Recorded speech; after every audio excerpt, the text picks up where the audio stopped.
Over ব্রিজের পাশে যে মসজিদটা আছে ওইখানে গিয়ে বিষ্ণুর মনে একটা আশা জাগলো, এই গভীর রাতে সকলে তাড়িয়ে দিতে পারে, মুসলমানের মসজিদ তাড়িয়ে দেবে না, মুসলমানের মসজিদের ইমাম তাড়িয়ে দেবে না। ওই একটা গামছা পরে মসজিদে গিয়ে ইমাম সাহেবের ঘরে টোকা দেয়। গভীর রাত ইমামের ঘরে টোকা দেয়। ইমাম দরজা খুলে বলল, কে তুমি বাবা? তোমার গায়ে এই রকম অর্ধ কাপড়, তোমার চুল উস্কো খুস্কো, কোথায় তোমার বাড়ি, কোথা থেকে তুমি এসেছো, এই হালত তোমার কেন?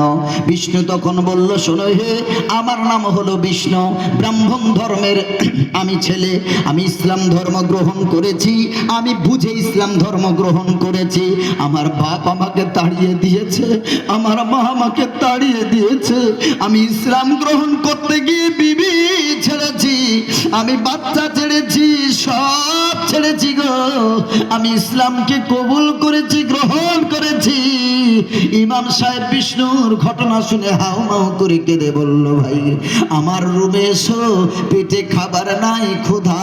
ইমাম সাহেব খেতে দেয়। বিষ্ণু ইমাম সাহেবের হাত পা ধরে বলে, হুজুর